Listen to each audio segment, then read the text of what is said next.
हर रोज एक नई कहानी देखने के लिए चैनल को सब्सक्राइब करें और बेल आइकन दबाना ना भूलें। परी एक बहुत ही प्यारी और समझदार लड़की थी। वैसे तो वो हर काम में कुशल थी। उसमें बस एक ही कमी थी कि उसका रंग सांवला था, जिसके चलते लोग उसे कम ही पसंद किया करते थे और उसके दोस्त भी नहीं थे। वो अपनी माँ उषा और पिता महेश के साथ दिल्ली में रहा करती थी। उसके घर वाले अपनी इकलौती बेटी की शादी के लिए बहुत चिंतित रहा करते थे।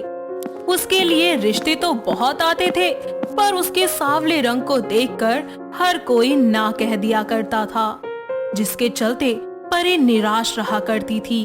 ऐसे ही एक दिन परी की दोस्त अंजलि उसे अपने साथ पार्क लेकर जाती है और परी की मुलाकात अपने दोस्त गौरव से करवाती है।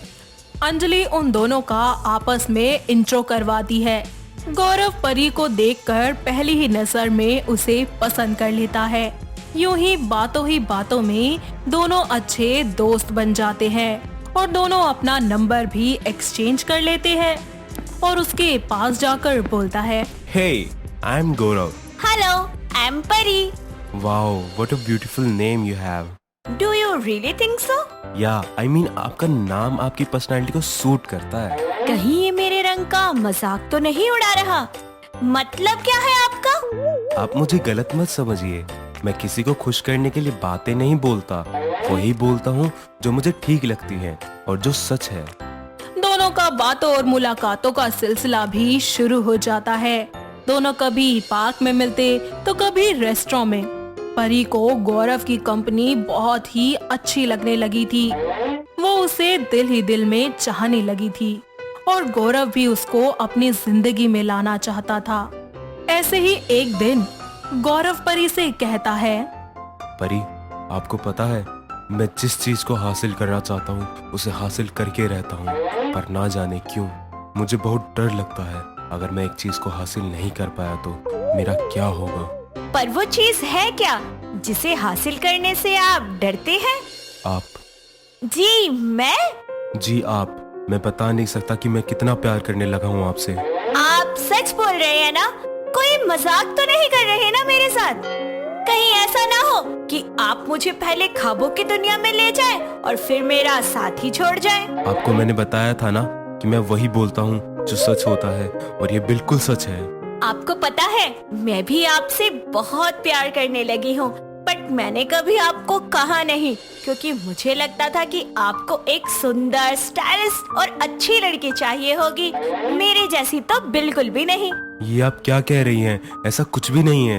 I love you Gaurav. I love you too मेरे ख्वाबों की परी। दोनों एक दूजे को अपने दिल की बात बताकर शादी करने का फैसला करते हैं और कुछ ही दिनों में दोनों के परिवार वालों की सहमति से उन दोनों की बड़ी ही धूमधाम से शादी हो जाती है। शादी के कुछ महीने यूं ही बीत जाते हैं और परी अपने ससुराल की सारी जिम्मेदारियां बहुत ही अच्छे से संभाल लेती है।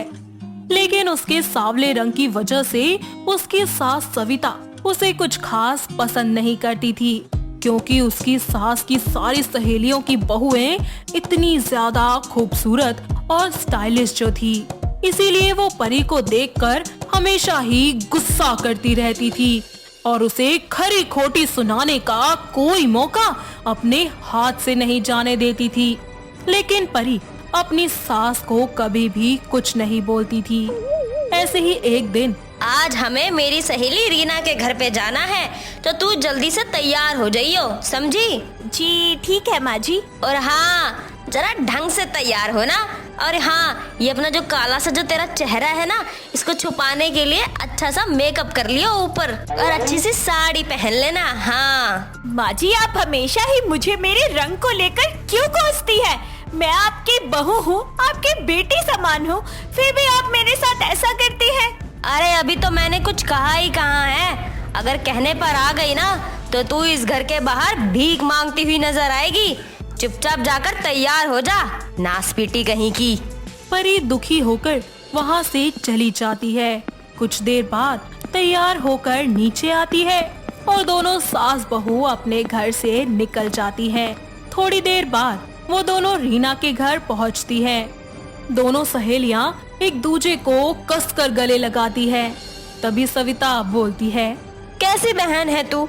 तुझे तो मेरी याद ही नहीं आती। हाँ, अरे ऐसी कोई बात नहीं है, बस घर के काम में ही लगी रहती हूँ, उसे में फुर्सत ही नहीं मिल पाती। नौकरानी बनकर रह गई हूँ मैं तो। खैर मेरी छोड़, अपनी बता, तू अपनी बहू को नहीं लाई? मैं तो अपने साथ ही अपनी बहू को लेकर आई हूँ। देख इसे, मेरी बहू कितनी संस्कारी और सुशील है। अगर मैं कुछ कह भी दूँ तो पलटकर जवाब नहीं करती है मुझसे। हाँ, नमस्ते आंटी जी, कैसी हैं आप? जीती रह बेटी, मैं तो ठीक हूँ। ये ज्यादा आप परेशान तो नहीं करती ना? नहीं नहीं आंटी जी, माँ जी तो मेरा बहुत ख्याल रखती है, मुझे बहुत प्यार करती है, मुझे कभी किसी चीज की कोई कमी नहीं होने देती। जब से मैं शादी करके अपने ससुराल आई हूँ, मुझे ऐसा लगता ही नहीं कि वो मेरा ससुराल है। मुझे तो अभी भी ऐसे लगता है कि मैं तो अपने मायके में ही हूँ। वाह बहू, तू कितनी गुनी और समझदार है। भगवान तुझे हमेशा खुश रखे बच्चे। अरे आंटी जी, खुश तो मुझे रहना ही है। जिसके पास मेरी सासू माँ जैसी सास हो ना, वो तो कभी दुखी रह ही नहीं सकता। मुझे अपनी बेटी से भी ज्यादा प्यार करती है। अपनी बहू की ये सारी बातें सुनकर सविता की आंखें आंसुओं से भर जाती हैं और वो मन ही मन बोलती है, कितनी अच्छी है ये, मेरी एक भी बुराई नहीं करी इसने, जबकि मैं इसके साथ कितना बुरा सलूक करती हूँ हर वक्त। अरे सविता, तू कहाँ खो गई? कहीं नहीं। अरे बस बहू, और कितनी तारीफ करेगी तू अपनी सास की। हाँ यार सविता, तू बहुत ही अच्छी किस्मत वाली है जो तुझे ऐसी बहू मिली, और एक हम है जो बहू के हाथों नौकर बने पड़े हैं। सच कहते हैं लोग, सूरत से ज्यादा सीरत जरूरी है, जो तेरी बहू के पास है। रीना बिल्कुल सही कह रही है। अरे सूरत का क्या अचार डालना है, जब सीरत ही अच्छी नहीं होगी तो। हाँ, वो तो मैं हूँ, और मैंने कोई अच्छे कर्म किए होंगे तभी मुझे परी जैसी बहू मिली है। एकदम परी है ये। इस तरह सभी लोग बैठकर हंसी खुशी खाना खाते हैं और खूब सारी बातें भी करते हैं। थोड़ी देर बाद परी और सविता वापस अपने घर लौट जाते हैं और घर आने के बाद सविता परी से कहती है, मुझे माफ कर दे बहू, मैंने तेरे साथ आज तक जितना भी बुरा सुलूक किया उन सब के लिए तू मुझे माफ कर दे। नहीं माँ जी, आप ऐसा बोलकर मुझे शर्मिंदा कर रही हैं। परी सविता को प्यार से गले लगा लेती है और इस तरह सविता को ये समझ आ जाता है कि किसी का रंग रूप नहीं, बल्कि उसका सच्चा दिल और व्यवहार देखना चाहिए, और वही सबसे ज्यादा जरूरी भी होता है। जिसके बाद दोनों सास बहू मिलकर एक दूसरे के साथ खुशी खुशी रहती हैं। तो दोस्तों, कैसी लगी आपको हमारी ये सावली बहू की कहानी? क्या आपके घर के आसपास भी है कोई ऐसी सावली बहू? अगर हाँ, तो उसे ये वीडियो दिखाइए और हमें कमेंट करके बताइए। दोस्तों, अगर आपको ये कहानी पसंद आई तो इसे लाइक करें, शेयर करें और कमेंट करके बताएं कि कहानी में आपको सबसे अच्छा क्या लगा।